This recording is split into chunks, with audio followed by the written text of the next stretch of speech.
Welcome back. Let's chat volume. Volume within your training has nothing to do with how loud the music is in your ears. Okay, I realized that was totally cheesy, but I just had to do it.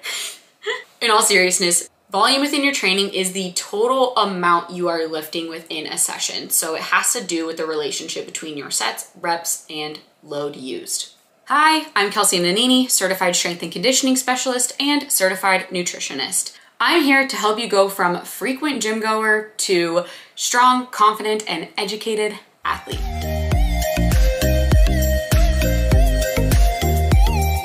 Today we are talking all about volume. Keeping the proper volume within your training not only ensures that you are going to progressively overload your muscles, but also that you are going to reduce your risk of injury, which is kind of where progressive overload is headed. The goal is to place just enough stimulus on your muscles that your joints stay healthy, your ligaments stay healthy, your tendons stay healthy, and that we also elicit a response. So rep volume is the total amount of reps you're doing in a workout or within one exercise. This would be where you are gonna multiply your sets times your reps. For instance, if we're doing 3 by 10, that would be a total volume of 30. When we're looking at volume as a whole, we're more so looking at volume load. This would be your sets, reps, and load used all together. Let's use, for instance, that we have 4 by 8 of an exercise and we're using 60 pounds total. We would multiply 4, 8, and 60 together to get a total volume of 1920. This would technically be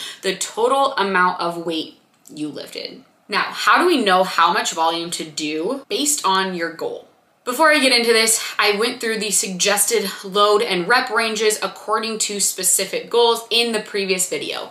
Yes, this is a series all about how to create your own workouts. So if you haven't watched the previous 6 videos, make sure to go watch those first because they do all tie in together and it will make this video make a whole lot more sense. If you are trying to gain muscle, you will be focused on primarily hypertrophy focused training. The appropriate amount of sets for hypertrophy training is about 3 to 6 sets. If you're trying to get stronger, you would be going through more of a strength focused training regimen. The recommended sets for strength is going to be 2 to 6 sets. If you're trying to focus on building more explosiveness, maybe you're an athlete, maybe you're a CrossFit athlete, or you're trying to feel like an athlete again, and you're doing more explosive power movements, the suggested amount of sets, whether you are doing a single effort or a multiple effort lift, is 3 to 5 sets. And lastly, if you're focused on muscular endurance, let's say you are a runner and you're trying to supplement your lifts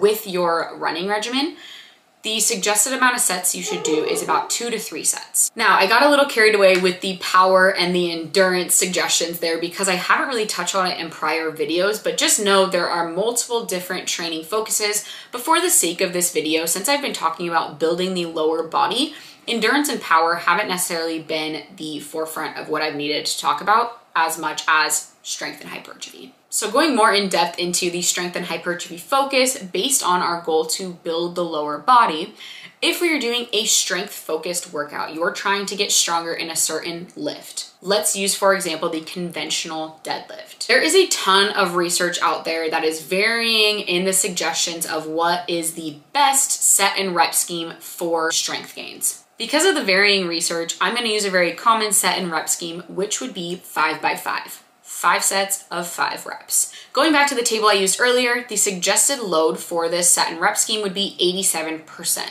So if we are wanting to gain strength with this phase, I would be doing 5 sets of 5 reps at 87% of my 1 rep max. Again, this can vary. Let's say in set 1, you shoot for your 87% and you just can't get it up for a 3rd rep.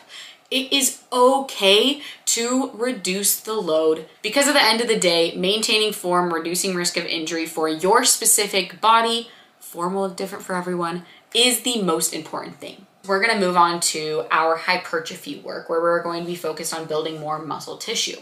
Let's use, for example, we have the accessory movement, the split squat, everybody's favorite. For this, we are going to shoot for the minimum amount of sets that's recommended with hypertrophy, which is 3, and then we're gonna go for 8 to 10 reps per leg. Personally, I like to use a rep range to encourage success and confidence within a lift for my clients. The reason being is, let's say in the first week, you only get 3 sets of 8 reps. Great, it's the lower end, but let's say week 3 comes along and you're doing the same load, but you're realizing you're a little bit stronger.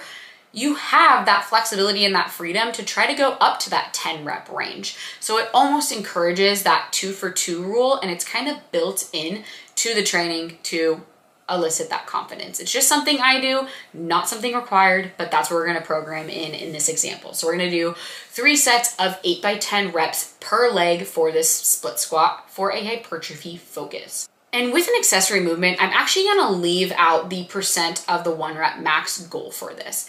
As I touched in the prior video, when we're thinking about accessory movements, typically the suggested percent of the 1 rep max isn't always appropriate. Oftentimes it's a higher volume than what's actually able to be done. So instead, we're gonna use RPE as a goal so that we can ensure we are sticking to the proper and desired intensity.